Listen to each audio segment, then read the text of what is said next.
안녕하세요, 여러분. 오늘은 바쁜 일상 속에서도 간편하게 한 끼를 해결할 수 있는 감자 요리에 대해 이야기해 보려고 해요. 귀찮을 땐 감자 하나면 충분하다고들 하잖아요. 하지만 맛있는 감자 요리도 혈당 걱정 때문에 고민되신 분들이 많으실 텐데요. 오늘은 그런 걱정을 확 날려버릴 수 있는 비법, 바로 구운 감자에 대해 자세히 알아보도록 하겠습니다. 먼저 감자가 왜 이렇게 인기가 많을까요? 감자는 영양소가 풍부하면서도 다이어트에 도움을 주는 저칼로리 식품이에요. 비타민C가 풍부해서 항산화 효과와 항염증 효과가 뛰어나고 면역력 강화에도 좋다고 알려져 있죠. 또한 비타민 B6, 엽산, 칼륨 등도 풍부해서 신경 기능이나 심장 건강, 혈압 조절에 큰 도움을 줍니다.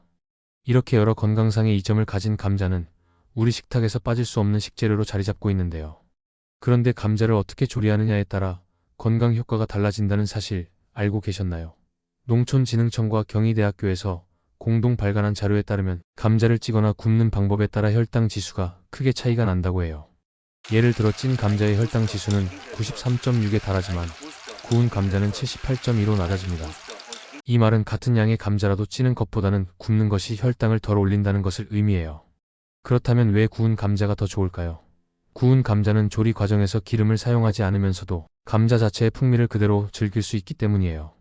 물론 감자튀김이나 감자전을 생각할 수도 있겠지만 이들은 혈당 지수가 더 낮게 나오는 대신 사용된 기름 때문에 지방 함량이 높아지는 단점이 있죠.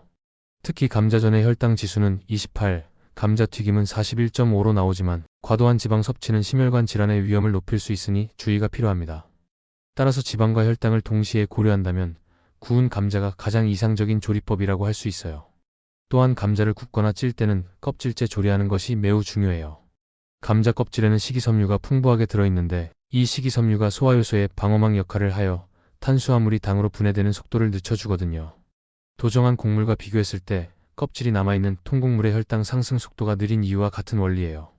실제로 미국 네바다대 연구팀이 진행한 실험에서도 껍질째 구운 감자가 흰 쌀밥보다 공복, 혈당과 허리 둘레 감소에 긍정적인 영향을 미친 것으로 나타났습니다. 하지만 감자만으로 모든 영양을 보충할 수는 없어요. 감자는 탄수화물이 주를 이루기 때문에 단백질이나 다른 영양소가 부족할 수 있죠. 그래서 감자를 주식으로 삼을 때에는 반드시 다른 식품과 함께 섭취하는 것이 좋습니다. 예를 들어 구운 닭고기를 함께 곁들이면 감자의 부족한 단백질을 보충할 수 있고 신선한 샐러드를 곁들여 다양한 비타민과 미네랄을 섭취할 수 있어요. 이렇게 균형 잡힌 식단을 유지하면 감자가 가진 장점은 그대로 살리면서도 건강에 더욱 이로운 효과를 누릴 수 있습니다. 감자의 효능과 장점을 조금 더 구체적으로 살펴보면 감자는 항산화 효과와 항염증 효과가 뛰어나서 피부 미용과 진정에도 좋습니다. 또한 위장을 보호해주고 소화를 개선하는 효과가 있어 변비 예방에도 도움을 줍니다. 게다가 감자에 들어있는 칼륨은 혈압 조절과 심장 건강 유지에 큰 역할을 하니 평소 고혈압에 신경 쓰시는 분들도 적절히 섭취하면 좋겠죠. 물론 감자가 모든 사람에게 무조건 좋은 식품은 아니에요. 당뇨병 환자처럼 혈당 관리가 꼭 필요한 분들은 감자 섭취에 주의해야 하고 신장 질환이 있거나 칼륨 섭취에 제한이 있는 분들은 전문가와 상의 후 섭취하는 것이 좋습니다. 또한 감자를 고를 때에도 주의해야 할 점이 몇 가지 있어요. 싹이 나거나 감자가 녹색으로 변한 경우 솔라닌이라는 독성 물질이 증가할 수 있으니 섭취하지 않는 것이 안전합니다. 이런 감자는 반드시 제거하고 일반적으로 하루에 감자 4알 이하로 섭취하는 것이 바람직하다고 합니다. 감자를 생으로 먹을 경우에도 소화장애나 복부, 팽만 등의 문제가 발생할 수 있기 때문에 반드시 조리해서 먹어야 해요. 오늘 여러분께 소개해드린 구운 감자 요리법은 정말 간단합니다. 오븐이나 토스터 오븐을 이용해 감자를 껍질째 깨끗이 씻은 후 겉면에 올리브유와 약간의 소금, 허브 등을 뿌려서 구워주시면 됩니다. 이렇게 하면 감자의 자연스러운 단맛과 고소한 맛이 살아나면서도 혈당 관리에 좋은 효과를 누릴 수 있습니다. 물론 기호에 따라 치즈나 다른 양념을 추가해도 좋지만 기본적인 맛을 즐기고 싶다면 너무 많은 양념은 피하는 것이 좋겠죠. 이런 간단한 요리법 덕분에 여러분도 집에서 건강한 한 끼를 쉽게 준비할 수 있습니다. 바쁜 아침이나 피곤한 저녁에도 감자 한 알만 구워 먹어도 충분한 에너지를 얻을 수 있고 혈당 관리에도 도움이 되니 일석이조의 효과를 누릴 수 있답니다. 그리고 감자는 단순히 에너지를 보충해주는 역할뿐 아니라 다양한 영양소를 공급해주기 때문에 다이어트 중에도 포만감을 유지하며 건강하게 식사할 수 있는 좋은 선택지가 되어줍니다. 또한 감자 요리와 함께 꼭 기억해야 할 점은 균형 잡힌 식단입니다. 감자만 먹는다고 해서 모든 영양소를 충분히 섭취할 수는 없으니 항상 다양한 식재료와 함께 먹는 것이 중요합니다. 예를 들어 감자와 함께 신선한 채소, 단백질이 풍부한 닭고기나 생선, 그리고 적당량의 건강한 지방이 포함된 식사를 병행하면 몸에 필요한 영양소를 모두 채울 수 있겠죠.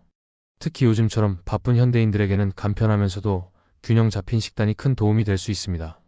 마지막으로 감자 요리는 단순히 건강을 위한 식사 대용이 아니라 가족이나 친구들과 함께 즐길 수 있는 따뜻한 음식이기도 합니다. 주말에 함께 모여 구운 감자를 곁들인 샐러드와 구운 닭고기, 그리고 간단한 디저트를 준비하면 건강과 맛, 그리고 정겨운 분위기를 모두 챙길 수 있어요. 이렇게 함께 모여 식사를 하면서 서로의 이야기를 나누는 것도 건강한 삶의 중요한 부분이라고 생각합니다. 오늘 영상에서는 감자의 다양한 효능과 장점을 다시 한번 정리해 보았습니다. 감자는 비타민, 미네랄, 식이섬유 등 여러 영양소가 풍부해 항산화와 항염증 효과, 심장 건강, 혈압 조절, 그리고 소화 개선 등 다양한 건강상의 이점을 제공해 줍니다. 하지만 개인의 건강 상태에 따라 감자 섭취 방법과 양을 조절하는 것이 필요하며, 특히 당뇨병이나 신장질환, 고혈압 등 특정 질환이 있는 분들은 전문가와 상담 후 적절히 섭취하는 것이 중요하겠죠. 오늘 소개한 구운 감자 요리법과 감자의 건강 효과를 잘 기억하시고 여러분의 일상 식단에 한 번씩 활용해 보시길 추천드립니다. 간편하면서도 맛있고 건강한 한 끼로 여러분의 삶에 작은 활력을 불어넣을 수 있기를 바라며 앞으로도 다양한 건강 요리와 꿀팁들로 다시 만나 뵙겠습니다. 감사합니다.